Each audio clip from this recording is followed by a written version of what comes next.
అయితే గురుగారు ఏంటంటే సింగిల్ రూమ్స్‌లో ఉండేవాళ్ళు ఏంటి అనంటే అదే రూమ్‌లో పడుకుంటారు. అదే రూమ్‌లో దేవుడి ఫోటోలు కూడా పెట్టుకుంటారు. అలా మనం పడుకునే రూమ్‌లోనే దేవుడి ఫోటోలు పెట్టుకోవచ్చా? ఒకవేళ పెట్టుకుంటే ఏ దేవుడి ఫోటో పెట్టుకోవాలి? మంచి ప్రశ్న మంచిది అడిగారు.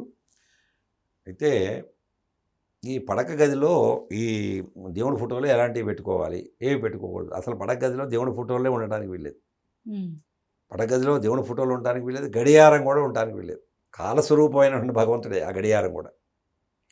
అయితే మనం లేవగానే మనకి కొంత భగవన్నామ స్మరణం లేదా భగవంతుడు చూసేటువంటి అలవాటు ఉంటుంది కదండీ అంటే, ఏం అవసరం లేదు. ఈ 2 చేతులు గనక శుభ్రంగా కడుక్కున్న తర్వాత, ఈ 2 చేతులను గనక చక్కగా చూసినట్టయితే భగవంతుడు చూసినటువంటి దాంతో సమానం. అందుకనే ఈ యొక్క చేతిలో లక్ష్మి, సరస్వతి, తర్వాత పార్వతి ఈ ముగ్గురు కూడాను త్రిమూర్తులైనటువంటి యొక్క స్త్రీ స్వరూపులు ముగ్గురు కూడా ఉన్నారు అని. అదే కాకుండా నువ్వు లేచేటప్పుడు కూడాను మంచం నుంచి కిందికి దిగేటప్పుడు కుడికాలు భూమికి ఆనిచ్చే ముందు కుడికాలు భూమికి ఆనించి దిగమన్నాడు. ఎడంకాలు ఆనించొద్దని అన్నాడు. తర్వాత దీనికి చాలా ఉన్నాయి ప్రకరణం అనేటువంటిది.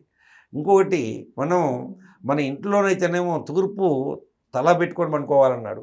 అదే నువ్వు మన చుట్టాలింటికి గానీ, మరొకళ్ళు ఏ స్నేహితుల ఇంటికి గానీ వెళ్ళినప్పుడు దక్షిణం తలబెట్టి ఉత్తరం చూస్తున్నట్టుగా పడుకోమని చెప్పాడు. దీనికి కూడా ప్రమాణం ఒకటి చెప్పుకుంటూ వచ్చాడు.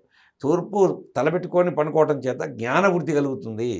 నువ్వు చదువుకున్నటువంటివి గానీ, నువ్వు ఎక్కడ చూసినటువంటివి గానీ, అది మెమరీ పవర్ ఎక్కువ ఉంటుంది తూర్పు తలబెట్టుకొని పడుకోవడం వల్ల అనుకుంటూ చెప్పుకుంటూ వచ్చారు.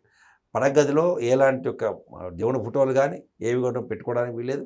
ఏదైనా నామస్మరణ చేసుకుంటూ, ఆ చేతులు శుభ్రంగా కడుక్కున్న తర్వాత చేతులు చూసి మనం కిందికి దిగి రావాల్సినటువంటిది.